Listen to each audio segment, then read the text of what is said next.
چنانچہ اللہ تبارک و تعالیٰ نے ارشاد فرمایا یا ایھا الذین آمنوا ادخلوا فی السلم کافہ ولا تتبعوا خطوات الشیطان انہ لکم عدو مبین۔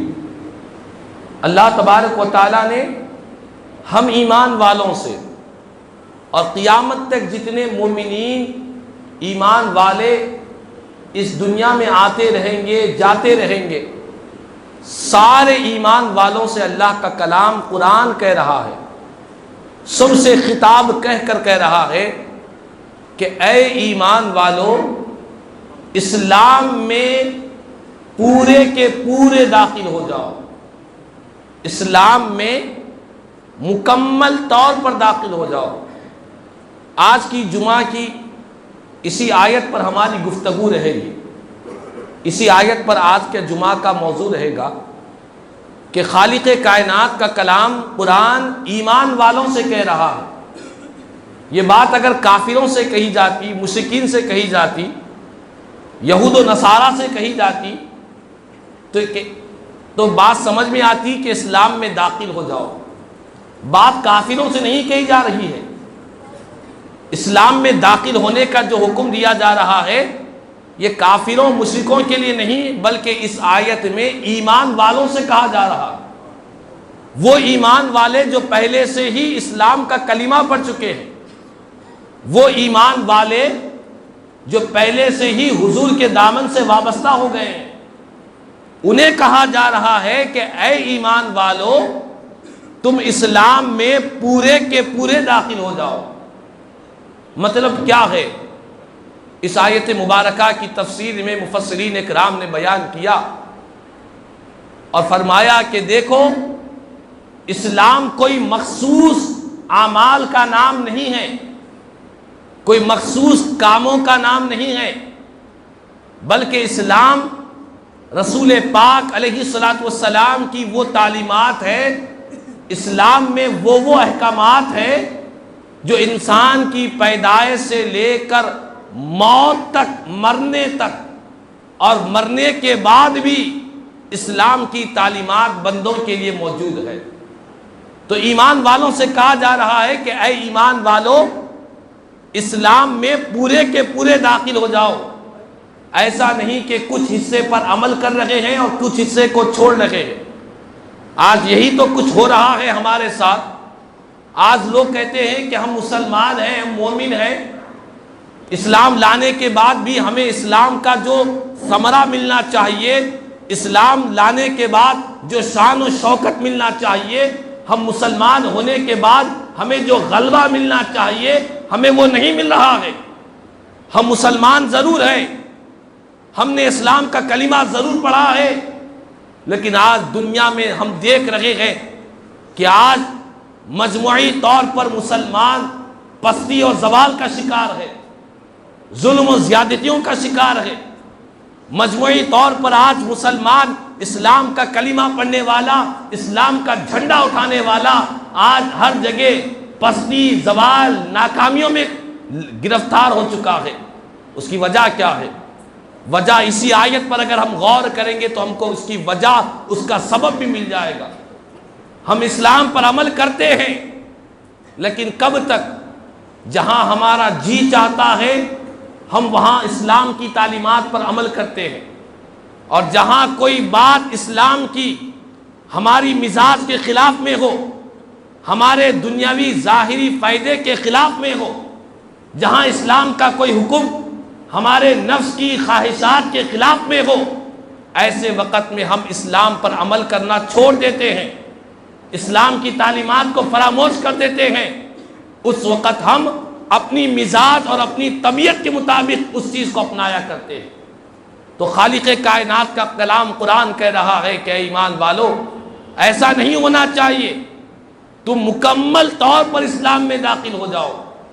تمہارے کوئی اسلام کا حکم تمہاری مزاج اور طبیعت کے خلاف ہی کیوں نہ ہو، ظاہری طور پر تمہارے نقصان ہی کیوں نہ ہو، جب پیغمبر اسلام کا حکم آ جائے، اسلام کی تعلیمات آ جائے، تو اپنی مزاج کو چھوڑ دو، اسلام کے حکم کو اپنا لو، اسی میں تمہارے لیے کامیابی ہے۔ جس طرح آج ہم نے سمجھ رکھا ہے کہ ہم نماز پڑھتے ہیں اسلام کی تعلیم کے مطابق، روزانہ 5 وقتہ نماز فرض ہے، کوئی آپ کو یہ نہیں کہے گا کہ میں 6 وقت کی نماز پڑھوں گا، 5 وقتہ فرض ہے، اسلام کی تعلیم کے مطابق ہم نماز پڑھتے ہیں۔ ہم رمضان کا 1 مہینہ روزہ رکھتے ہیں جو فرض روزہ ہے۔ مہینے رمضان کا کوئی یہ نہیں کہے گا کہ رمضان کے بعد شوال کے روزے بھی فرض روزے ہیں، میں شوال کے بھی فرض روزے رکھوں گا، نہیں۔ اسلام نے جب جو نمازوں کو فرض کیا، روزوں کو فرض کیا، زکوٰۃ، حج، یہ جتنی عبادتیں ہیں، ہم ان عبادتوں کو اسلام کے مطابق عمل کرتے ہیں، اور یہ ہمارا ایمان ہے کہ اگر ہم اسلام کے خلاف میں ان عبادتوں میں کوئی کمی یا زیادتی کریں گے تو ہماری عبادتیں اللہ کی بارگاہ میں مقبول نہیں ہوگی۔ لیکن میں یہ کہتا ہوں کہ اسلام کی تعلیمات کیا صرف عبادتوں تک محدود ہے؟ اسلام کے احکامات کیا صرف نماز، روزہ، زکوٰۃ، حج تک ہی محدود ہے؟ کیا اسلام کی تعلیمات میں تجارت کے طریقہ بیان نہیں کیا گیا؟ کیا اسلام کی تعلیمات میں زندگی گزارنے کے جو معاملات ہیں، جو معاشرت ہے، سیاست ہے، حکومت ہے، دنیا میں انسان کی پیدائش سے لے کر مرنے تک جو باتیں اسلام میں بیان کی گئی ہے، کیا ہم اس پر اسلام پر عمل نہیں کریں گے؟ نہیں۔ ایک بحیثیت مسلمان جس طرح ہم عبادتوں کو، نمازوں، روزے، زکوٰۃ، حج، ان چیزوں کو اسلام کے مطابق کرتے ہیں، اسی طرح ہمارے معاملات بھی اسلام کے مطابق ہونی چاہیے، ہمارے اخلاق بھی اسلام کی تعلیمات کے مطابق ہونی چاہیے، ہمارا کاروبار و تجارت و دکانداری بھی اسلام کے تعلیم کے مطابق ہونی چاہیے۔ آج ہم ایک مثال میں دیتا ہوں کہ ہمارے پاس شادی ہوتی ہے، ہمارے گھر میں جب کوئی شادی ہوتی ہے تو شادی میں ہم اسلام کی تعلیم کے مطابق صرف نکاح کرتے ہیں۔ نکاح میں ایجاب و قبول ہونا چاہیے، 2 گواہ ہونا چاہیے، مہر ہونا چاہیے۔ یہ اسلام کی تعلیم کے مطابق ہم صرف نکاح تک اسلام کی تعلیم کے مطابق ہے۔ جیسے ہی نکاح ہوا یا نکاح سے پہلے دیگر جتنے معاملات ہیں، دیگر جتنی دعوتیں ہوتی ہیں، اس میں جہیز بھی مانگا جاتا ہے جو اسلام کی تعلیمات کے خلاف میں ہے۔ شادی میں فضول خرچی بھی ہوتی ہے، آرکیسٹرا بھی ہوتا ہے، شادی میں بے حیائی بھی ہوتی ہے، ناچ گانا بھی ہوتا ہے۔ تو اس طرح ہم نے جہاں پر نکاح کی بات آئی وہاں ہم اسلام کے مطابق نکاح کر رہے ہیں، نکاح ہو رہا ہے، لیکن شادی کے سارے معاملات میں ہم اگر جائزہ لیں گے تو ہمارا مسلم معاشرہ اسلام کی تعلیمات کے مطابق نہیں کرتا، ہمارے پاس فضول خرچی ہوتی ہے۔ اسلام کہتا ہے ان المبذرین کانوا اخوان الشیاطین، بے شک فضول خرچی کرنے والے یہ شیاطین کے بھائی ہیں، یہ شیطان کے دوست ہیں جو فضول خرچی میں لگے ہوئے ہیں، اسراف میں لگے ہوئے ہیں۔ تو جس طرح ہم نے نکاح کو سمجھ لیا کہ 2 گواہ ہونا چاہیے، نکاح میں 1 گواہ ہوگا تو نکاح نہیں ہوگا، نکاح میں مہر ہونا چاہیے، نکاح میں ایجاب و قبول ہونا چاہیے، یہ اسلام کی تعلیمات ہے۔ ٹھیک اسی طرح اسلام کی یہ تعلیمات بھی ہے کہ جب نکاح ہو تو جہیز نہ مانگا جائے۔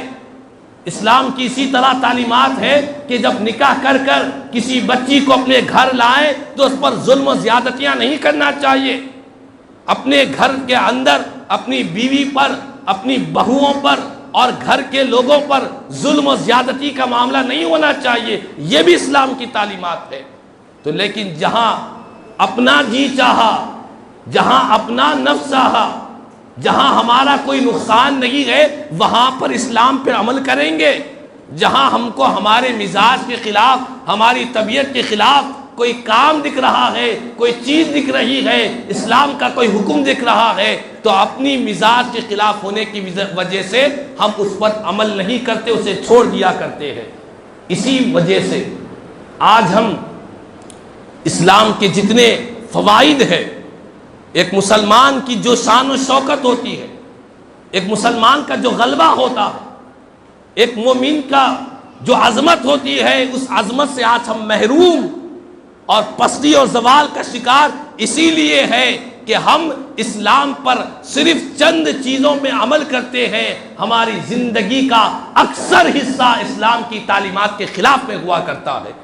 اسی لیے اللہ کا کلام قرآن کہہ رہا ہے کہ اے ایمان والو، اسلام میں پورے کے پورے داخل ہو جاؤ، تمہارا ذہن بھی اسلام کے مطابق ہو، تمہاری زبان بھی اسلام کے مطابق ہو، تمہارے اعضائے بدن بھی اسلام کے مطابق ہو، تمہاری نگاہیں یہ آزاد نہیں ہیں، ان نگاہوں پر مدینے والے آقا نے پہرا دے رکھا ہے، تمہاری زبانیں، تمہارے ہاتھ پیر، یہ ساری چیزیں من چاہی کام، نفسانی خواہشات، اپنی چاہت، اپنی مرضی، اپنے غصے کے مطابق ان چیزوں کو استعمال کا حکم نہیں دیا گیا ہے، بلکہ مدینے والے آقا نے ہر ایک کا طریقہ بیان کیا ہے کہ آنکھ کا استعمال ایسا ہو، زبان کا استعمال ایسا ہو، ہاتھوں کا استعمال اس طرح ہو، قدموں کا استعمال اس طرح ہو۔ میرے آقا نے ہر چیز کی تعلیم عطا فرمائی ہے۔ تو آج ہمیں یہ بات کو سمجھنا چاہیے کہ اسلام صرف نماز، روزہ، سحری، افطار کا نام نہیں ہے، بلکہ اپنے اخلاق، معاملات، کردار، کیریکٹر، پیدائش سے لے کر مرنے تک ہر سانس پر ہماری اسلام کی محبت، اسلام پر عمل آوری کی ہمیں بھرپور کوشش کرنی چاہیے، یہی ہمارے لیے کامیابی ہے۔ علامہ اقبال رحمہ اللہ شاعر مشرق نے بہت پیارے انداز میں مسلمانوں کو سمجھایا اور بتلایا کہ مسلمانوں، صرف زبان سے ہم مسلمان ہیں، ہم مومن ہیں، صرف زبان سے کہنے سے کام نہیں چلے گا۔ کامیابی دنیا میں تمہاری شان و شوکت، تمہارا غلبہ، تمہاری بلندی صرف زبانی دعووں سے نہیں ملے گی۔ علامہ اقبال نے فرمایا، مسلمانوں سے، مسلم قوم سے، تیرے اعمال سے ہے تیرا پریشان ہونا، تیرے اعمال سے ہے تیرا پریشان ہونا، ورنہ مشکل نہیں مشکل کا آسان ہونا۔ دونوں جہاں میں حکومت ہوگی تیری اے مسلم، دونوں جہاں میں حکومت ہوگی تیری اے مسلم، گر تو سمجھ جائے تیرا مسلمان ہونا، گر تو سمجھ جائے تیرا مسلمان ہونا۔ آج ہم مسلمان ہیں، زبان سے کہتے ہیں، لیکن زبان سے کہنے سے بڑھ کر ہمیں اپنی زندگیوں کے اندر اسلام کو داخل کرنا ہوگا، مکمل طور پر اسلام کو داخل کرنا ہوگا، اپنی زبانوں کو اسلام کی تعلیمات کے مطابق کرنا ہوگا۔ ہم اپنی زبانوں سے جس کو جو چاہے بک دیا کرتے، ہماری زبانیں بد احتیاط ہو چکی ہے، بے لگام ہو چکی ہے، گھروں میں ظلم و زیادتیاں ہو رہے ہیں۔ کئی ایسے نوجوان شادی شدہ لڑکے ہیں جو آ کر یہ شکایت کرتے ہیں کہ ہمارے گھر میں ہمارے والدین اپنی بہو کو گالی گلوچ کرتے ہیں، اپنی بہو کے ساتھ ظلم و زیادتیاں کرتے ہیں، اس کے ساتھ بدسلوکی کرتے ہیں، بد اخلاقی کے ساتھ پیش آتے ہیں۔ نکاح تو کر کر لائے گھر میں، اسلام کی تعلیم کے مطابق ایجاب و قبول سب ہوا، لیکن گھر میں آنے کے بعد اسلام کی جو تعلیمات ہے، میرے آقا نے فرمایا کہ مومن وہ ہے جس کی زبان اور جس کے ہاتھ سے سارے لوگ محفوظ رہے، مأمون رہے۔ مسلمان دوسروں کو سلامتی دینے والا ہوتا ہے، لیکن گھر کی بہوؤں پر ظلم و زیادتیاں ہو رہے۔ کئی نوجوان بچے روتے ہیں آ کر کہ ہمارے والدین اپنی گھر کی بہوؤں کے ساتھ اس طرح کا بدسلوکی کا معاملہ پیش کرتے ہیں۔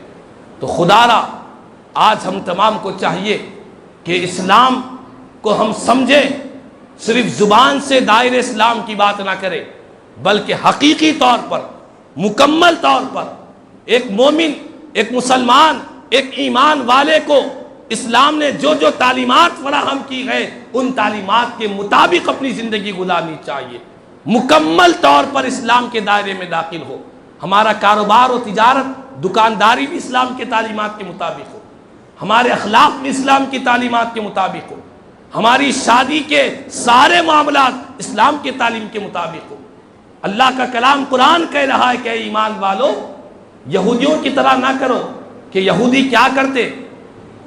اپنی کتاب تورات پر بعض چیزوں پر ایمان لاتے جو ان کی مزاج کے مطابق ہوتی، اور جو ان کی مزاج کے خلاف میں ہوتی تو یہودی ان باتوں کو چھوڑ دیا کرتے۔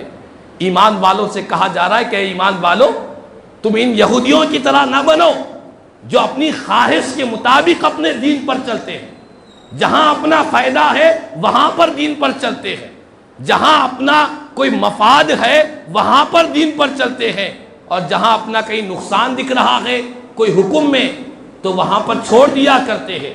یہ یہودیوں کا طریقہ ہے، یہ غیروں کا طریقہ ہے۔ مسلمان تو وہ ہے، حدیث پاک میں آتا ہے کہ جب اسلام نے شراب کو حرام کر دیا، اس وقت زمانے جاہلیت میں لوگ شراب کو ایسا پیتے کہ شراب ان کی زندگی کا بہت بڑا حصہ بن چکا تھا۔ بغیر شراب کے وہ زندگی نہیں گزار سکتے تھے۔ لیکن جب قرآن کی آیت نازل ہوئی کہ اے ایمان والو، یہ شراب، یہ جوا، یہ ساری چیزیں شیطان کے کام ہے، تم ان سے پرہیز کرو، تو اس وقت اسلام کے ماننے والوں نے شراب کو اپنے گھروں سے نکال کر گھروں کے باہر ایسے پھینک دیا کہ جس طرح نالوں میں سے، گلیوں میں سے جس طرح پانی بہا کرتا ہے، اس طرح اس وقت کے لوگوں کے گھروں کے سامنے سے شراب بہ رہی تھی۔ تو اس طرح اسلام میں داخل ہو جاؤ کہ جب پیغمبر اسلام کا حکم آ جائے، اسلام کی کوئی تعلیم کا حکم آ جائے، تو اپنی مزاج، اپنی چاہت، اپنی خواہشات کو نہ دیکھو، مدینے والے آقا کے حکم کو دیکھا کرو۔ اسی میں تمہارے لیے کامیابی ہے۔ اگر ہم آج چاہتے ہیں کہ مسلمان ہیں، ہمیں کامیابی کیوں نہیں مل رہی ہے، ہمیں غلبہ اور شوکت کیوں نہیں مل رہی ہے، تو ہمیں اپنا جائزہ لینے کی ضرورت ہے۔ اپنی خواہشوں پر ہی نہ چلے، اسلام کے احکامات پر چلیں گے تو اللہ کا کلام قرآن کہہ رہا ہے کہ اے ایمان والو، اسلام میں پورے کے پورے داخل ہو جاؤ۔ اللہ تبارک و تعالیٰ سے دعا ہے، اللہ تبارک و تعالیٰ ہم تمام کو سرکار مدینہ راحت قلب و سینہ صلی اللہ علیہ وسلم کی تعلیمات کے مطابق زندگی گزارنے کی توفیق عطا فرمائے۔ کہنے سننے سے زیادہ مجھے اور ہم تمام کو عمل کی توفیق عطا فرمائے۔ آمین ثم آمین۔ خدا الحمدللہ رب العالمین، وما علینا الا البلاغ۔